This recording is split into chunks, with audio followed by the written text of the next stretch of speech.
I'm going to call the meeting to order at 7 o'clock, and let's start with our Pledge of Allegiance. I pledge allegiance to the flag of the United States of America, to the republic for which it stands, one nation, under God, indivisible, liberty and justice for all. We're really good at that. Yeah. Okay. Looking at me over there going, Dad. Let's start with our usual logistics. The stay-at-home order is still in place, so we are meeting in this format again. As you are all very good at, please mute your microphone when you aren't speaking. Due to this format, all of our votes will be roll call votes again. And just a reminder that the public can listen in tonight, but this will also be posted online in some future date. All right, we're going to move on to agenda approval. When we do our motions, also that one last reminder to please use your last name after your motion to make keeping track of everything a little easier. I do not know of any changes to the agenda. Does anyone else know of any changes to the agenda? All right, can I get a motion to approve the agenda as presented? So moved. Easter. Second by Strobel. Original motion, sorry. Easter. Sorry. Motion by Easter, second by Strobel to approve the agenda as presented. Is there any discussion? All right, clerk, could you call the roll, please? Sorry, am I muted? Can you hear me? I can hear you. Ms. Bowe? Yes. Ms. Bowe, yes. Yes. Yes. Yep. Yes. Mr. Kroon? Yes. Ms. Wheaton, yes. Oh, Mr. Easter? Yes. Ms. Hennen? Yes. Motion passes. All right, moving on to some future events. Please check the district calendar and resource guide or the district website for a complete list of monthly events. Monday, May 25th, no school for students and staff. The DSC is closed.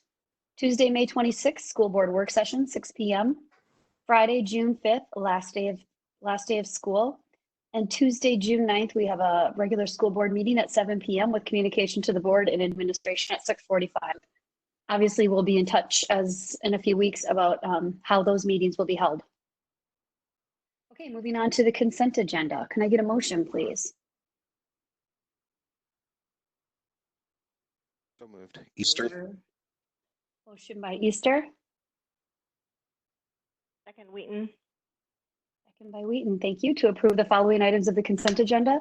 Minutes of the April 14th, 2020 school board regular meeting. Bills paid for March 2020 in amounts totaling $3,106,572. And personnel items that were shared in our school board folder. Clerk, could you call the roll, please? Yes. Ms. Bowe? Mr. Strobel? Yes. Mr. Kroon? Yes. Wheaton, yes. Mr. Easter? Yes. Yes. Motion passes. All right, thank you very much. Okay, moving on to discussion reports and information items, starting with effective operations, improve our effective management of human, financial, and physical resources. Monthly financial report for February 2020 and March 2020, Ms. Amy Schultz. And I don't know how this gets pulled up.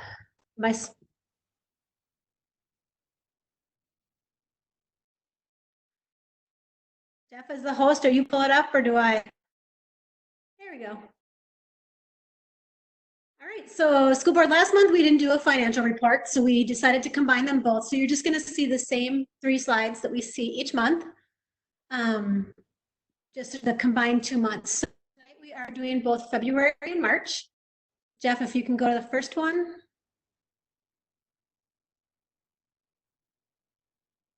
So beginning balance, you can see, so this is now going back to the end of January's ending balance, so February's beginning. And we're still hitting right around that $44 million. The receipts for the month, most of those for February and March being aid. Just very small payments come in for tax levies at that time. The disbursements, very typical months, nothing unusual. We're really seeing the construction wind down, and that remaining balance Most of it has already been spent. It's just a matter of making sure contractors send us their final pay applications. And the rest of that should get spent down by June 30th. One thing that looks a little odd is the debt service of a -800. You'll see a positive under the OPEB debt service. It's the way it's pulling out of the two accounts. And then we have to do a journal entry to move it. So it would have shown up as a positive in the month before. Now it's being moved to OPEB instead. So it's a net zero to the disbursements. January had the actual payment. So with that, we're sitting at just over 44 million at the end of March. On the statement of revenues, this report showing our cash basis receipts and receipts year to date, our budget for the year, and then as a percentage of that budget. You can see really we are sitting really close to where we've been the past few years, with the exception of food service being a little low. So that would be March as a half of a month, because that is when we stopped really collecting a lot of money for meals. So really you have about 1.5 months worth of meals collected in March, or for this report. We are getting reimbursements, but nothing was sent in and received by March 30th for the month of March. So with that, nothing else unusual about the revenues. Jeff, if we can go to the expenses.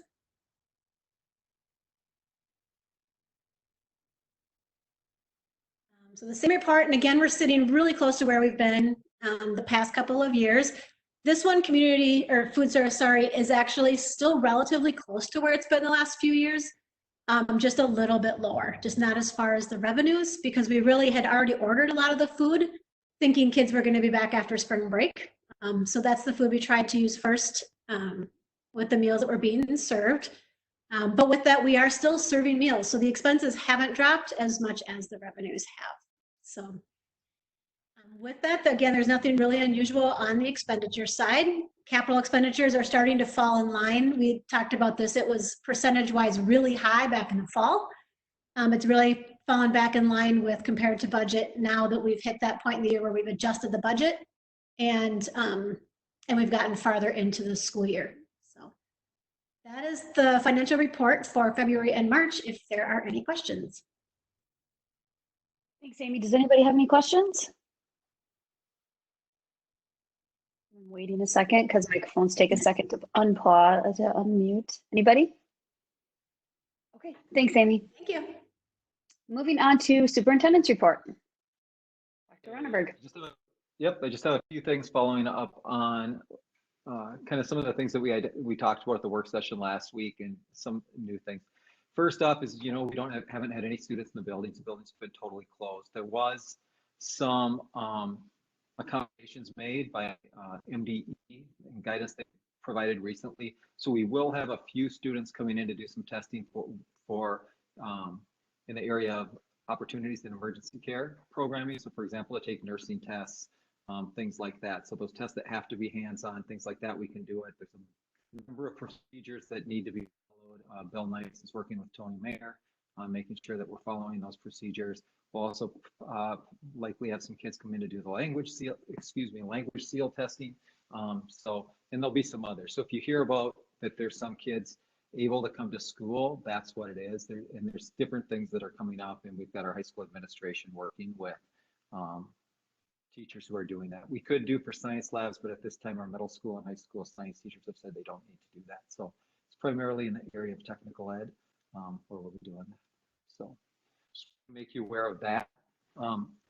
Another thing that we talked about was just looking towards the end of the year. There's a couple things. As Hope's working with our grades 7, 12, and we're looking at grading, how we're going about doing that. And as we're working with elementary, that we're looking at a little bit of alternate schedules potentially. We don't have that laid out yet, but both neighboring districts in Anoka, Hennepin, and Mounds View, for example, are ending instruction a little bit early at the high school level.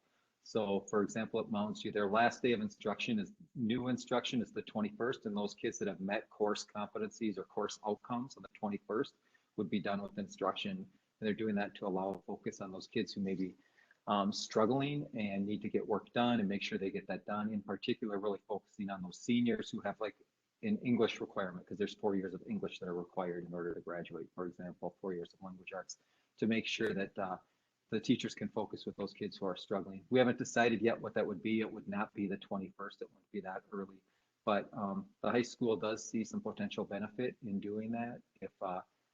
And it would all be based on kids who have met those outcomes. Those kids who haven't, they would then continue working with the teachers. They'd have personalized plans in order to get that work completed before the end of the school year. If they didn't have it completed by then, it would be moving to what we would typically do, a course, kind of what Hope covered last week, a course credit recovery kind of model. And we'd like to do that with students this year over the summer rather than waiting what's maybe happened in the past where the kids would, if they failed a course, they'd wait until next fall and do credit recovery, and that makes it more difficult. We'd like to keep working with kids through the summer so that they have those credits and can earn those credits before next fall. So I will keep you updated on that, but I just wanted to let you know that they're looking at that. We communicate that. At the elementary level, we've got a team of teachers meeting this week and principals looking at options. The one thing that they're potentially looking at would be maybe a few days that final week, that rather than instruction, that they would set time to meet with, for example, potentially an option might be meeting with parents and students to share with parents progress, what they've seen, review kind of report cards, what's the progress that they've seen students make, ask for parents' input. So if next fall we're still in this extended flexible learning experience, being able to put in the learner profile what's worked for their child, what hasn't worked for their child. Those are possibilities, but that hasn't been defined yet. That's something this team of teachers working with a couple of Lindsay Johnson, and ultimately they'll be reporting that to Hope. But if we did that, we keep you in the loop on that. And I just wanted to share that and see if there's any initial thoughts on those. But we definitely would not be calling off like elementary in particular and middle school instruction 2 weeks early or something like that. That's not something we'd intend to do. It would just be a few days, maybe that last week, to allow teachers to conference with families. So any initial thoughts on that we should consider? Anybody? I have a question. I heard the high school and the elementary. I didn't hear where the middle school fits into that. Yep, thanks, Michael. That's a good question. So grades 5 and 6 would align with the elementary, doing the same thing, K5, 7, 8. If we did something, it would align probably more with elementary than with high school, but that's something Hope's working with them on this next week. And 7, 8, if they see some benefit in calling that off so the kids can do some kind of, make sure that the kids are getting the outcomes that they need that last week and a half, something like that, we might do that. But we want to communicate that clearly. Yep. That's part of the conversations we're having right now around that 6, 7, 8 level. We know that kids get grades there, and so we see advantage to following some of the same thinking and processes at the high school level, but understanding, just looking at balancing what's the need and specifically at that middle level. So those are in conversation right now. Ideas or questions that you have next week, just drop me an email, give me a call, wide open to ideas. We definitely, it hasn't been a final on that. This is brand new, and we're just trying to look at what's the best way to proceed this final week or two to make sure that we're getting kids to where we need them to get to. And it's also that last week, for example, some of the things we're looking at, the student that, for example, has typically gotten A's and A minuses and right now is getting a C+. Okay, let's talk with that student and say what's going on and what can they do in those final 2 weeks to be able to demonstrate their learning. If this has been, there's something going on in this environment that they've maybe struggled with, to give a chance for a teacher to work with them. So those are some of the things that they're considering and looking at. So. All right. Any other questions? Sorry, go ahead, Jeff. Okay, and then summer school, we still don't have any guidance from MDE. We're actually hoping we get that today. We're really hoping we'll get that this week on what we can do. I've told you some of the, the old guidelines that we've had for summer school definitely don't fit and allow us to do summer school in this environment, yet we got to move forward. So Colleen met this morning with the team, and we're starting with our plans to be able to do that in an extended, continuing extended flexible learning environment, providing both instruction for those students who are struggling, as well as doing some enrichment opportunities and other things. And we'll be designing that over the next couple of weeks, and then hopefully we get some guidance relatively soon here from MDE so we can finalize what we're doing for the summer. But Colleen's been working with some people on that. Graduation, just to let you know what we're going to start this, I think it's Friday. Erica, if it's something different, please let me know. But we're thinking we'll start doing Friday updates the rest of the year for seniors. This Friday, where we'll send something to all seniors and their families, giving them more of an update of where we're at with graduation and other kind of senior year events that we're going to be doing. There's a number of different things that the high school is planning to honor the seniors. Erica's working with them. Colleen's going to be doing some work with them too around the graduation. We're doing some things this week to get student voice involved with that. So doing some focus groups and one-on-one interviews with senior students just to get what are the things that are important to them that they'd like to see. And it's a real kind of rapid ramp up here working with, I'm trying to blank on the name of the company, Erica. Captivate Media. And I left you all a voicemail earlier this week that we want to do something more meaningful for the virtual here, since that's closer to the actual graduation date. So they'll be working with us on that. But we're still holding that August 1st date for an in-person event, whatever that will be as we get to that point, if we can do that. But we like the virtual thing, that's the only option. The farther way we get from June, the less meaningful that is as we talk to people. So we're doing our best to balance this to give kids a real quality experience. I know for me, to be honest, it kind of hit me, to be honest, all of this last Friday, and I just said, this kind of stinks. This isn't what I want to be doing, between being a dad with a senior and seeing things get canceled for her. And I'm getting tired of canceling stuff myself. And, it just kind of stinks. This isn't what we want to be doing, but we're going to make it the best experience we can for the seniors this spring. So that's what we're working to do. And then the last thing I just wanted to update you on is that we've already started some of this, but we're really going to hit this hard now this next week. Moving forward is doing scenario planning for next fall. And I've talked to you about that. I won't go into a lot of depth, but we've got to really be able to design here over the summer different ways what we're going to be ready for. If we're doing extended flexible learning again next fall, what can we do to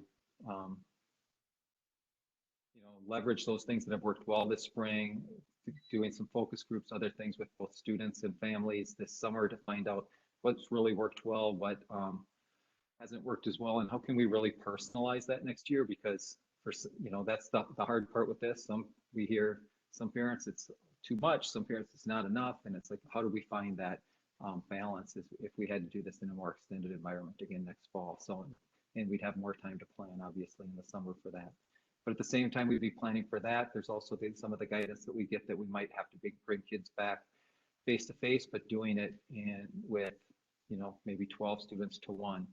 The guidance we've been getting right now for busing would be 8 to 12 students per bus. Well, that would have significant implications for costs. If we tried to bus 8 to 12 kids, on a bus, I don't know how we'd do that. So there's a lot of things that we have to look at for that.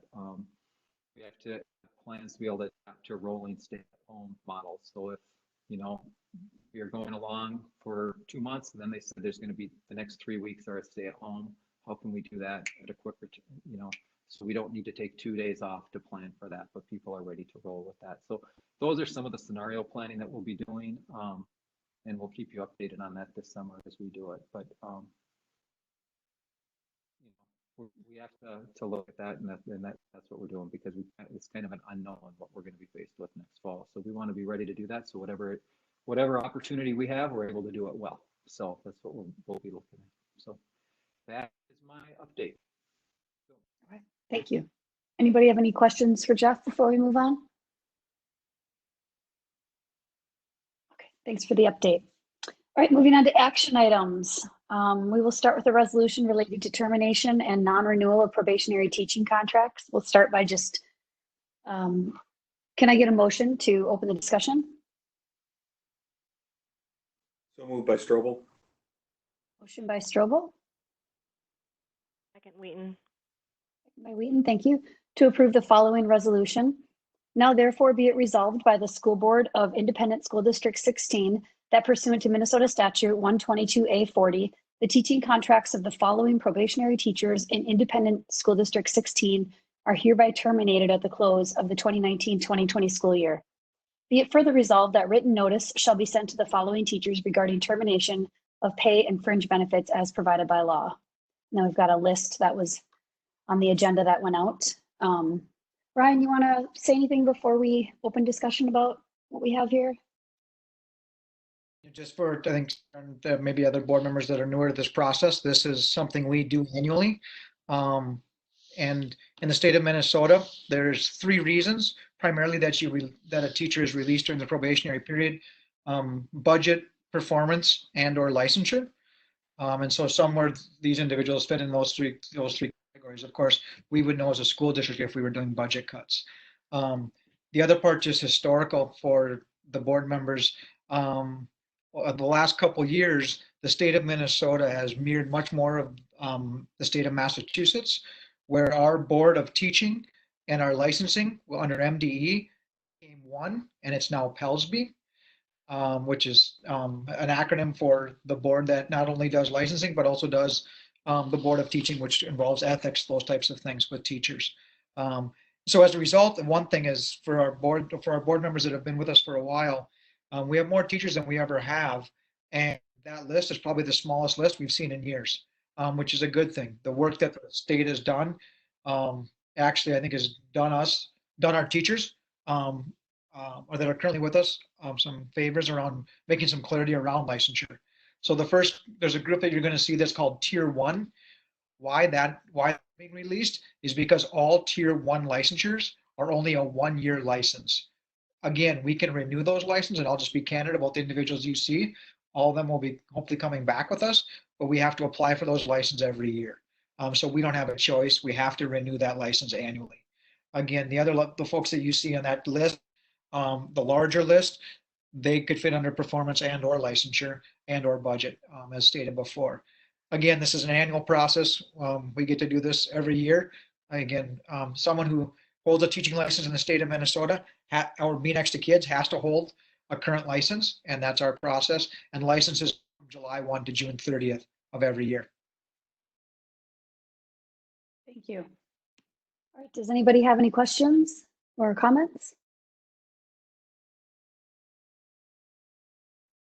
All right.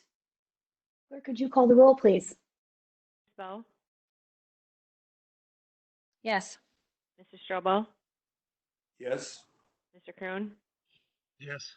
Ms. Wheaton, yes. Mr. Easter, Yes. Ms. Hennon. Yes. Motion passes. Thank you. All right, moving on to acknowledgement of gifts. Is there a motion? So moved, Wheaton. Motion by Wheaton, second. Second, Easter.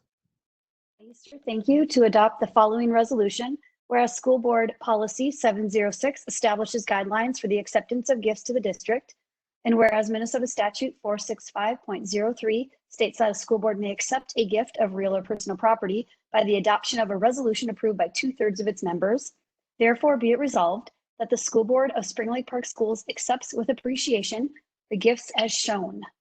They are on the board in front of us. As always, we are incredibly grateful for these gifts. I wanted to make special note on the second page. There is a really impressive list of gifts that are for the district scholarships that go out to seniors this time of year. As always, the Spring Lake Park Lions have been incredibly generous. It really just points out what a wonderful community we have. A lot of booster organizations gave money, and a lot of the schools and some student groups. So just incredibly grateful to everybody. Anybody else have anything to comment or ask about that one? Oh, just thank you. Yeah, That's great. amazing. Really helps a lot of kids. Clerk, could you call the roll, please? Yes. Ms. Bowe,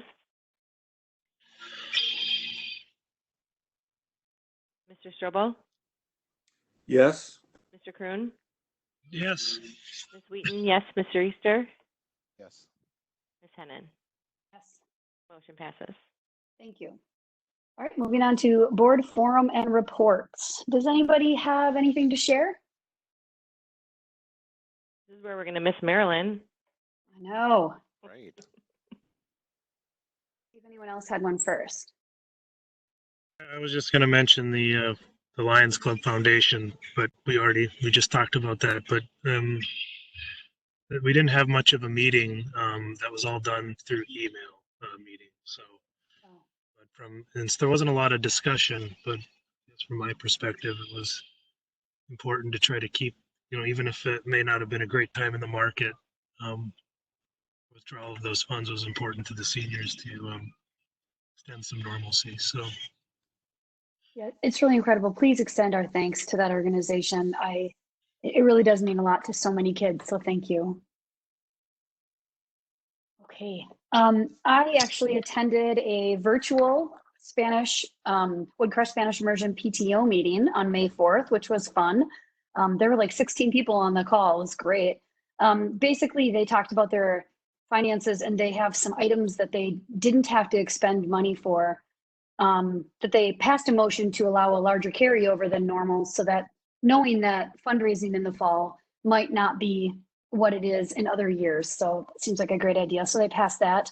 And then they did elections for their board for next year. So it was nice to see everybody.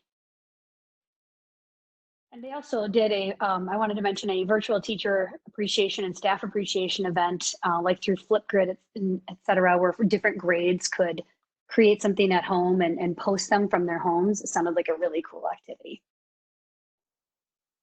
Okay, anybody else for board forum and reports? This might be one of our shortest meetings of the year. We kind of knew that might happen, but all right, let's move on to adjournment. Can I get a motion? So moved. Motion by Mr. Easter, Second, Strobel. second by Mr. Strobel to adjourn the meeting. Clerk, can you call the roll one last time, please? Yes. Ms. Bowe, Yes. Mr. Strobel, Yes. Mr. Kroon, Yes. Ms. Wheaton, yes. Mr. Easter, Ms. Hennon. Yes. Motion passes. All right, the meeting is adjourned at 7:28. As mentioned previously, our next meeting is in 2 weeks, so we'll be in touch as to, I imagine we may have to meet like this again, but let's hope for a chance to get to see each other in person one of these days. All right, good night, everybody. See you. Thank you. Good night. Bye. Thanks, everyone. Thank you.